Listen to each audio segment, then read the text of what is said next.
In the grand tradition of bureaucratic incompetence spanning multiple galaxies, the archives of extinct species managed to misfile its most important document exactly 73 times. This might have been less concerning if the document hadn't explicitly warned about the impending doom of whoever ignored it. But such is the nature of paperwork across the cosmos. Chief Archivist Zix427b, who preferred the name Bob, much to the horror of their superior, discovered this particular oversight while cataloguing the remnants of yet another civilization that had apparently exploded itself into atoms. The warning, etched in materials ranging from quantum crystals to what appeared to be the alien equivalent of a sticky note, kept repeating one phrase in various languages: "Earth only pretends to sleep." Bob, being a dutiful bureaucrat with a penchant for organizing things by color rather than actual importance, might have filed this away with other cryptic warnings like "Don't blink at the voidfish" and "Never trust a quantum hamster." However, something caught their attention. Every single extinct civilization they'd catalogued in the past cycle had left the same warning about Earth. The probability of this being a coincidence was roughly equivalent to finding a competent government official, which is to say, astronomically unlikely. "Well, isn't this just spectacular?" Bob muttered, their 7 appendages simultaneously typing, filing, and making what passed for coffee in their species.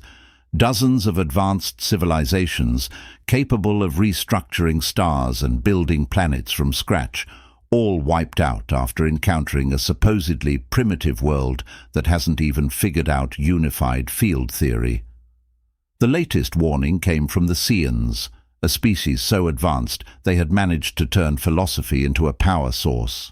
Their final transmission, recorded moments before their civilization vanished, was particularly detailed.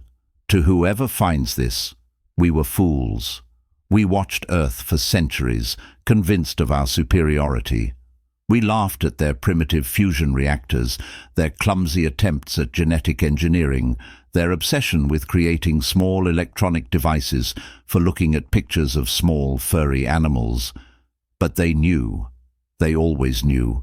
The humans weren't developing technology. They were playing with it. Earth doesn't sleep. It watches and it waits and it..." The transmission ended there, which Bob found incredibly inconsiderate. If you're going to leave an ominous warning for future civilizations, at least have the decency to finish your sentences. The most fascinating part was the timeline.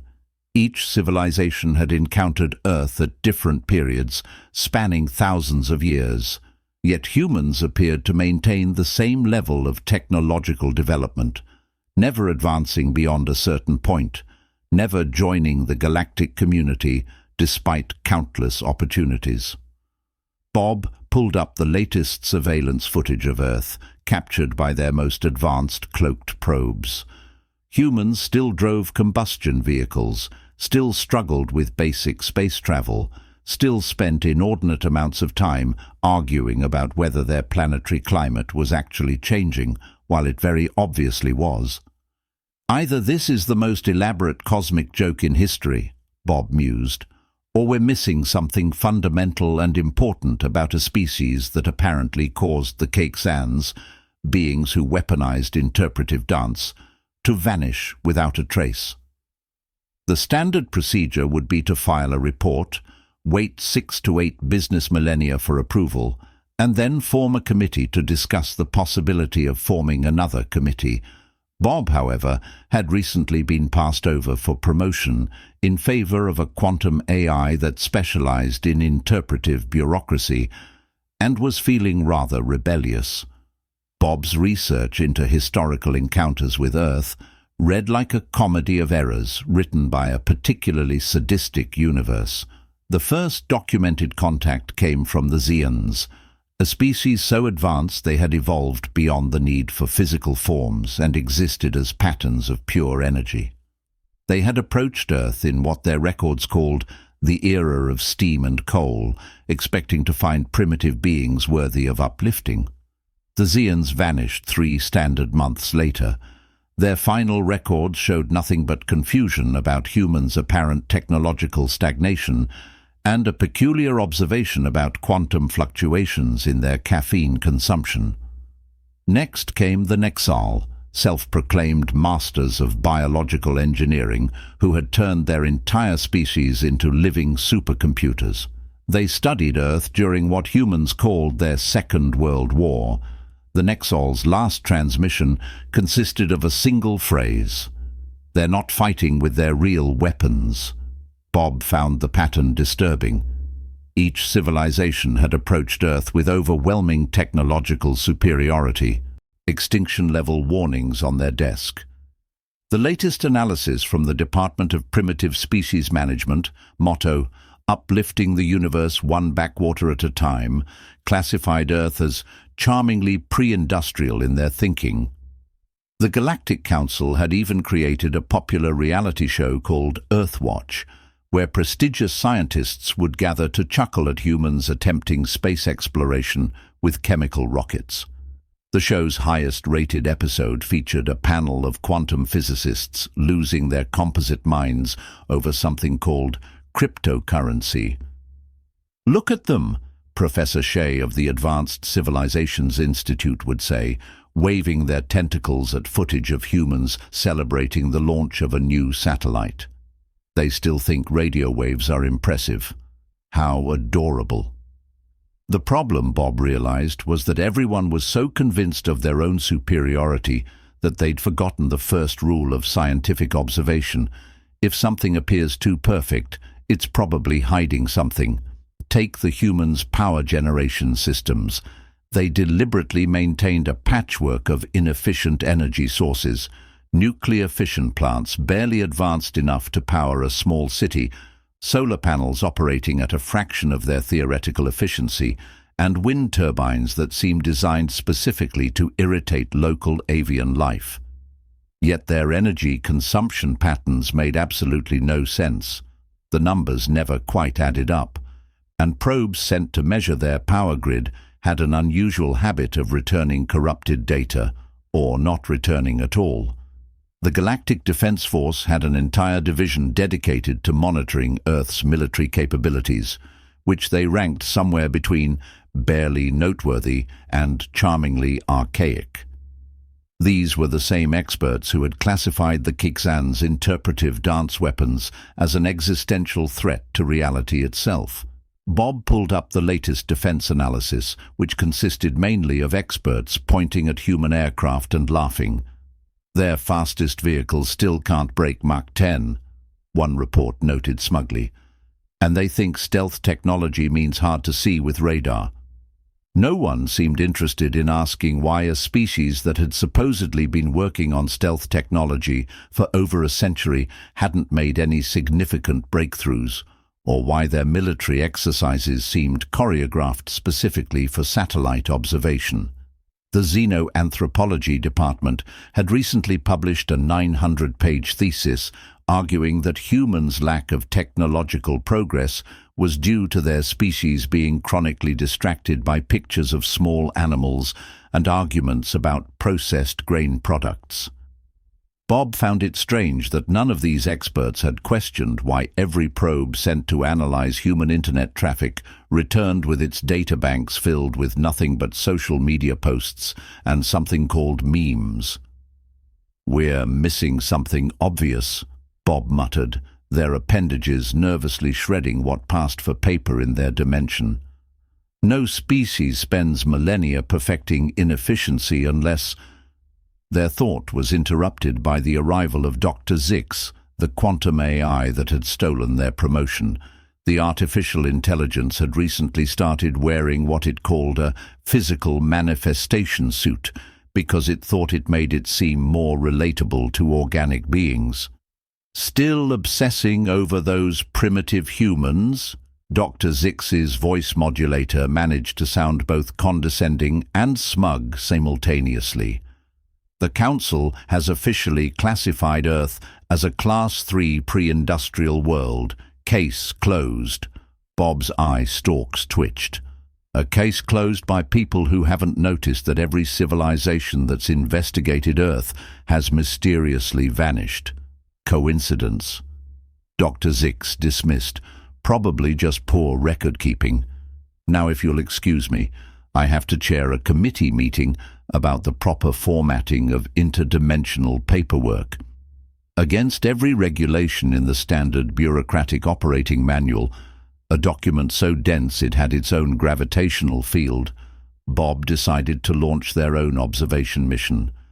They borrowed a quantum stealth probe from the Primitive Species Monitoring Division by filing it under routine maintenance of interdimensional coffee makers. The probe's first transmission was underwhelming.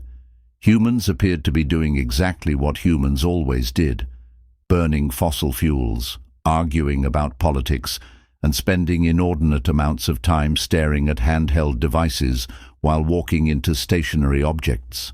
But Bob noticed something odd about the data streams. Every measurement came back just a little too perfect, like someone had carefully crafted them to match expectations.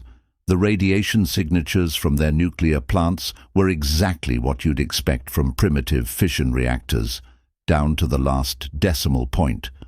Their satellite coverage had precisely the kind of gaps a developing civilization should have. Their internet had exactly the right amount of cat videos to convince observers of their technological priorities. Even their weapons tests produced exactly the kind of results that would make advanced civilizations dismiss them as harmless.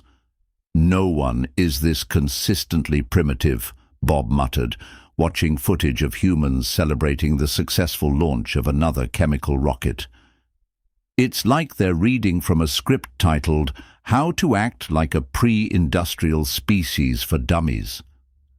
The probe detected something particularly interesting at one of Earth's supposedly primitive research facilities. The energy readings showed they were barely able to maintain a stable particle accelerator, yet the quantum fluctuations around the facility suggested activity on a scale that should have torn real. Apart, when Bob tried to get closer readings, the probe's sensors suddenly became fascinated by a nearby fast food restaurant sign. It spent 6 hours transmitting detailed analysis of something called a burger combo deal. Even more suspicious was Earth's handling of their planetary climate crisis. They maintained exactly the right level of ineffective response to convince observers they were struggling with basic atmospheric science. Yet somehow, despite all predictions, their planet's biosphere remains stubbornly stable. "They're not failing to solve their problems," Bob realized, all 7 appendages freezing mid-twitch. "They're deliberately maintaining them. But why?" The probe's next transmission showed humans doing something called a TikTok challenge that involved eating spicy food and crying on camera. The Galactic Anthropology Department had written 15 papers on how this proved humans were still in their cultural infancy. But Bob noticed something in the background of these videos, subtle patterns that seemed to repeat across different continents, like some kind of global synchronization hiding in plain sight. The final straw came when the probe attempted to analyze human computer technology.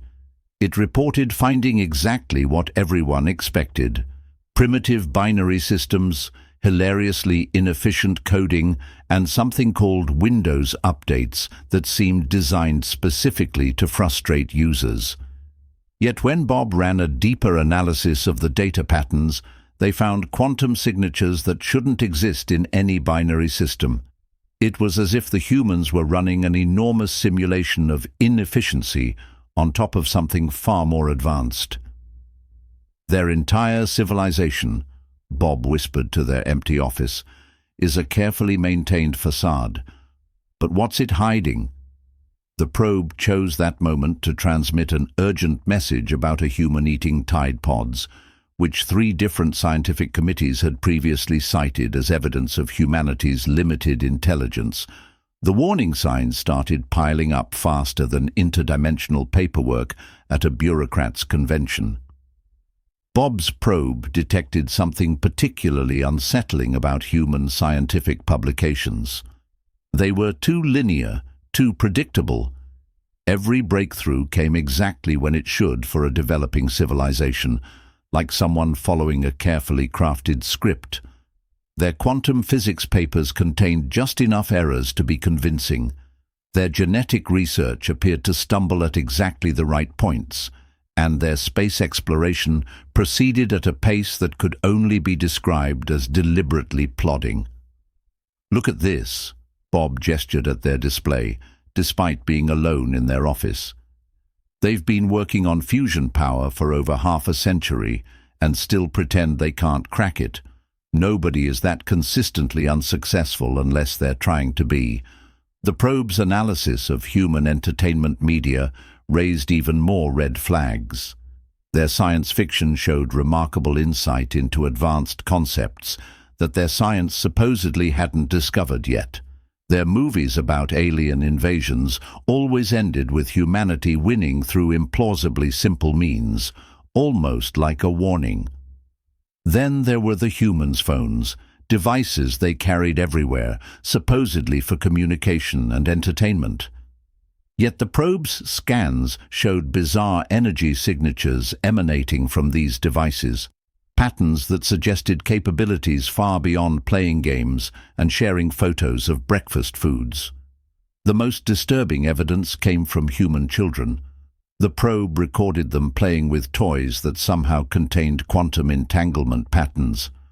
When Bob tried to analyze these patterns, the data came back as an extensive report on the popularity of something called Baby Shark.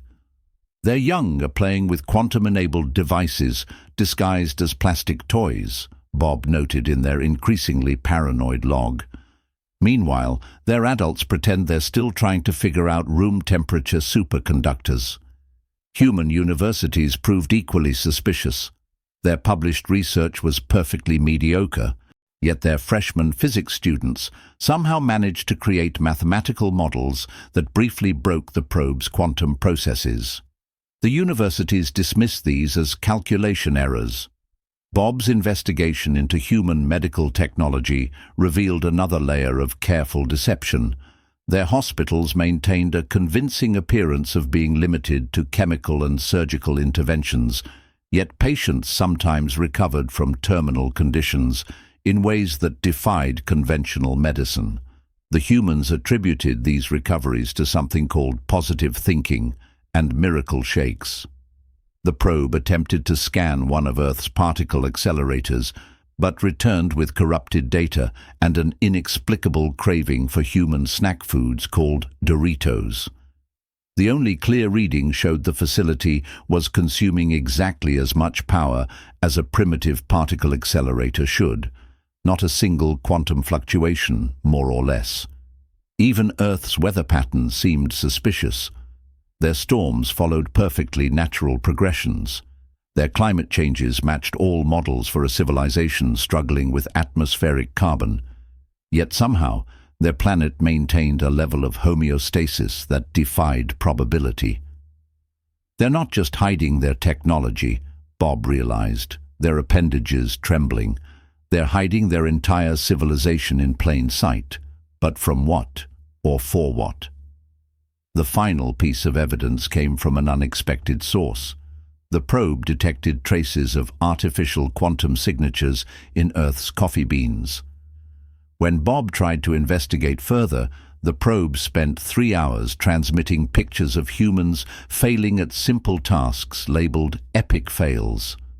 Something was very wrong with Earth, and Bob had a sinking feeling they were about to find out exactly what the previous civilizations had discovered before their mysterious disappearances.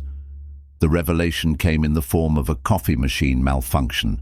Bob's probe, after transmitting another batch of supposedly primitive human technological data, suddenly detected an energy surge from a local coffee shop. The surge briefly cracked what Bob could only describe as reality's facade. For exactly 2.3 seconds, the probe recorded energy readings that shouldn't exist in this universe or any neighboring ones. The readings were so advanced that the probe's quantum processors started humming the theme song from a human entertainment program called The X-Files. "This can't be right," Bob muttered, all 7 appendages frantically cross-referencing the data. These energy signatures suggest technology so advanced it makes our quantum computers look like children's toys, and it's coming from a device humans use to make bitter bean water.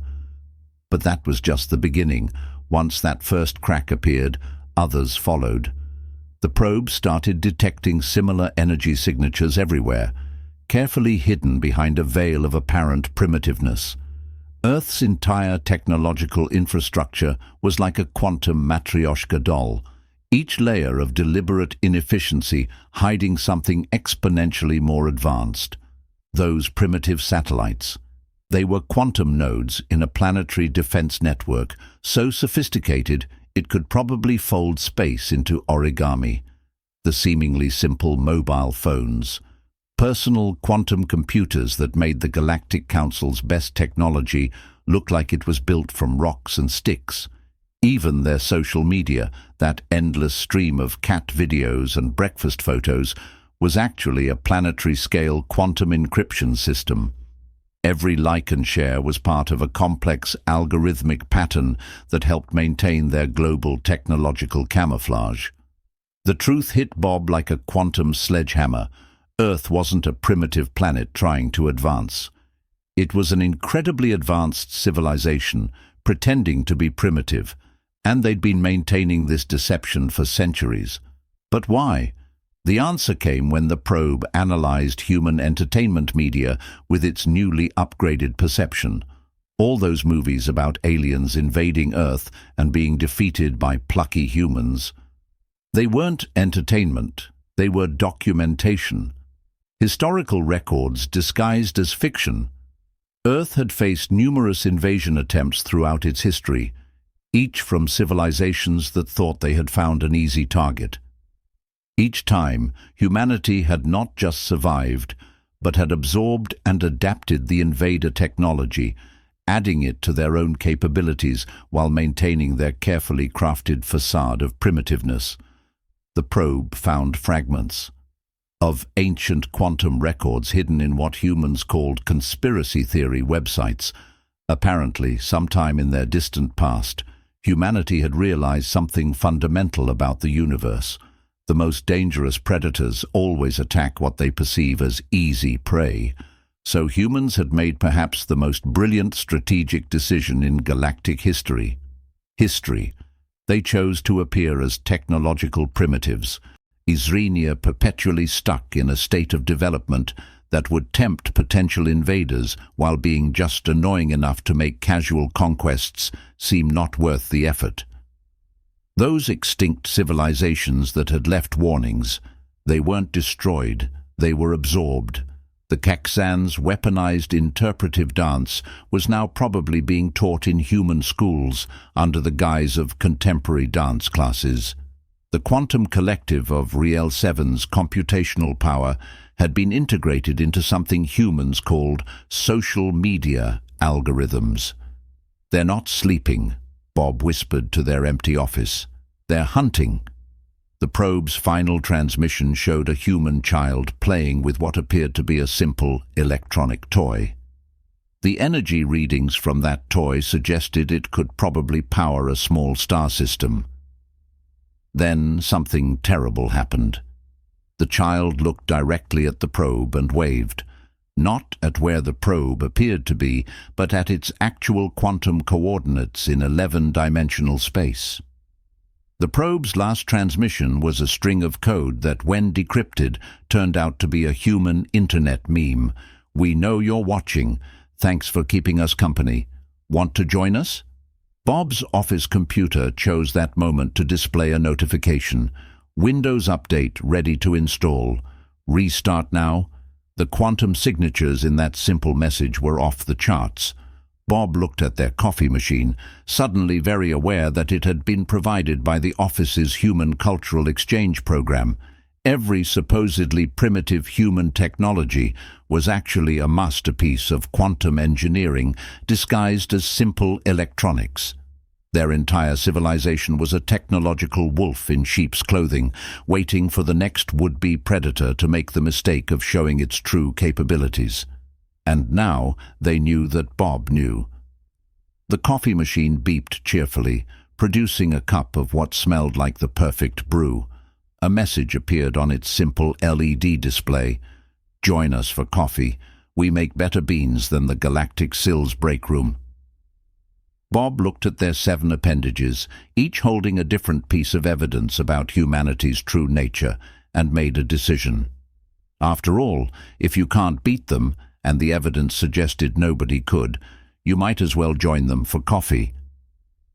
The next Galactic Council meeting was an exercise in barely contained panic, which manifested in the only way bureaucrats know how, through aggressive memorandum writing.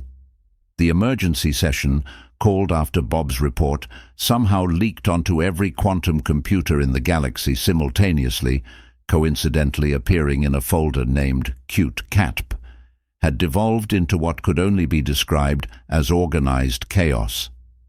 Dr. Zix, the quantum AI who had stolen Redacted's promotion, was experiencing what could only be described as an existential blue screen of death.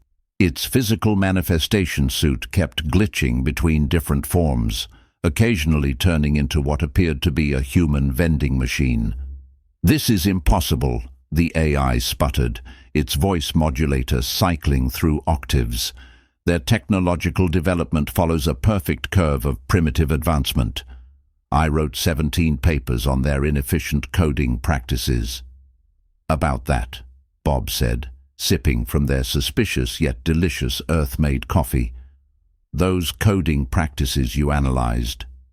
They're actually quantum algorithms disguised as bad programming. Humans call it spaghetti code for a reason. It's meant to look like a mess while performing computational feats that should be impossible."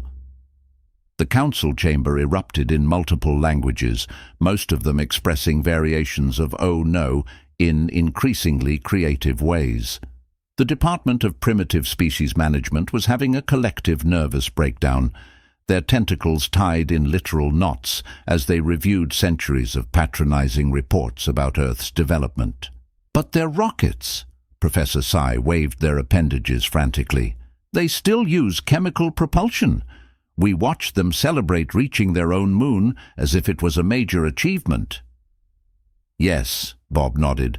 "They maintain an entire space program just to convince us they're still struggling with basic orbital mechanics. Meanwhile, their quantum displacement technology probably lets them pop over to other galaxies for vacation. Those rockets, they're basically elaborate theater props." The Xenoanthropology Department representatives were huddled in a corner, frantically revising their 900-page thesis. The new title read, "How Humanity Masterfully Trolled the Entire Galaxy, a comprehensive analysis of the greatest deception in cosmic history." The Galactic Defense Force had moved beyond panic into a state of transcendental existential crisis. Their entire strategic doctrine was based on being the most technologically advanced military force in known space. Now they had to face the fact that humans had been letting them think their stealth technology was undetectable, probably while using their surveillance satellites for entertainment. "The memes," someone whispered in horror. "All those stupid pictures with text. They're actually encrypted quantum communications, aren't they?" "And the cat videos," another voice added. "No species would actually spend that much time watching small furry animals do random things. Unless it was a cover for something else." Bob took another sip of their coffee, which somehow maintained the perfect temperature despite violating several laws of thermodynamics. "Have you noticed how humans seem to discover exactly the technologies they need, exactly when they need them? Almost like they're following a script designed to make their development look natural." The Council's Chief of Security, a being made of pure energy, was flickering in distress. But why maintain such an elaborate deception? Why pretend to be primitive when they're clearly the most advanced civilization we've encountered? Because, Bob explained, their 7 appendages gesturing at the historical records. They figured out something about galactic civilization that we never did. The most dangerous predator isn't the one that shows its strength. It's the one that appears weak until it's too late. The chamber fell silent as the implications sank in. Every civilization that had discovered Earth's true nature had essentially been given a choice: join humanity's elaborate masquerade or be remembered as another mysterious disappearance. So, all those extinct civilizations, Dr. Zix's voice modulator squeaked, probably living quite happily on Earth, Bob finished, enjoying coffee, cat videos, and quantum technology so advanced it makes our best efforts look like 2 rocks being banged together. A new message appeared simultaneously on every screen in the chamber. Now that you know, would you like to join our little play? We've got great benefits, including actual universal healthcare and quantum-enhanced coffee machines. The message was signed with a simple emoji, a winking face that somehow existed in 11 dimensions. The Galactic Council, faced with the revelation that they had been completely outmaneuvered by a civilization that still pretended nuclear fusion was hard to achieve, did the only sensible thing. They formed a committee to discuss the proper protocols for accepting humanity's invitation. "There's just one thing I don't understand," Dr. Zix said, its manifestation suit finally settling on a form that looked suspiciously like a coffee machine.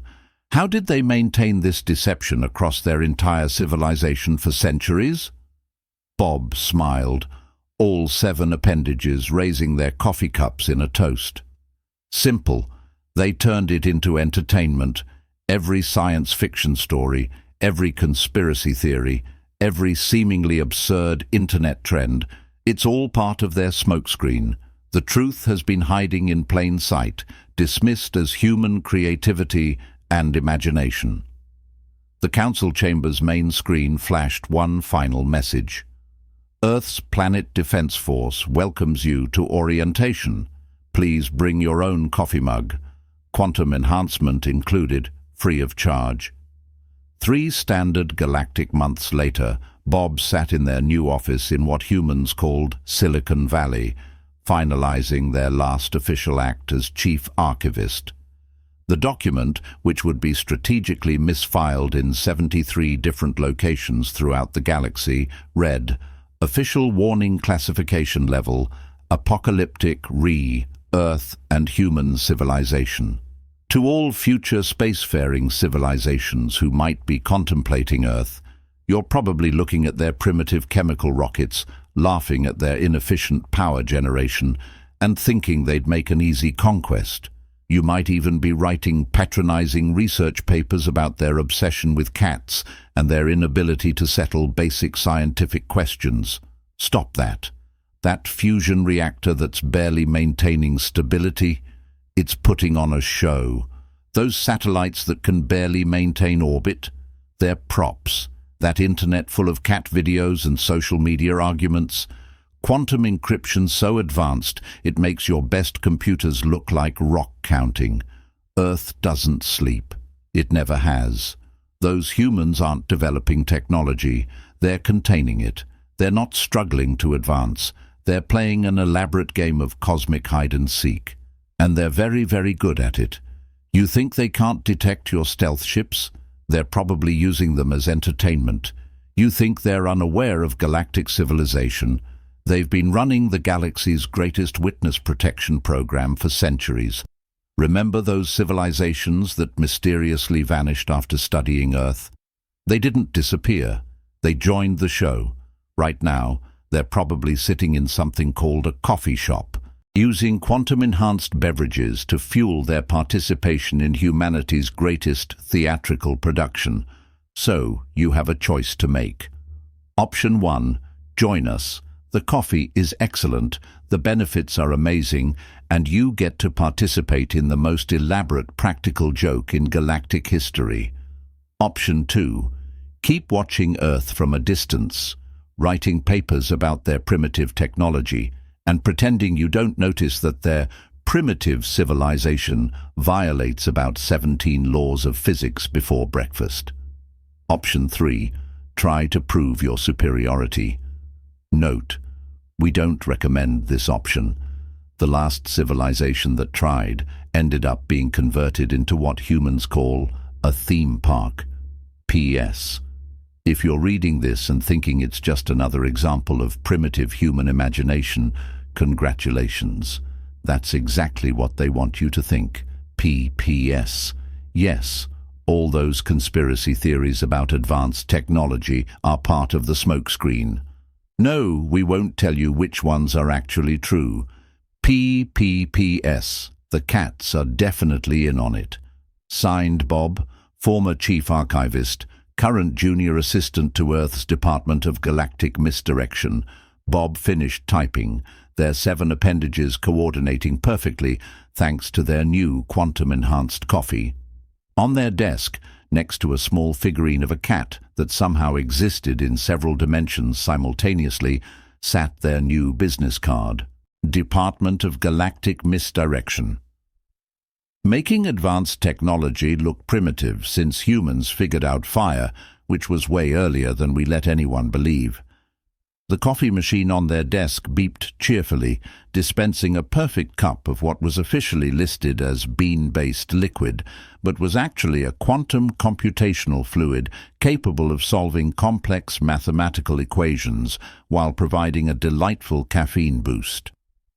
Bob took a sip and smiled. Sometimes the best place to hide was in plain sight, pretending to sleep while running the most sophisticated technological civilization in the galaxy. And humans? They were the best at playing pretend.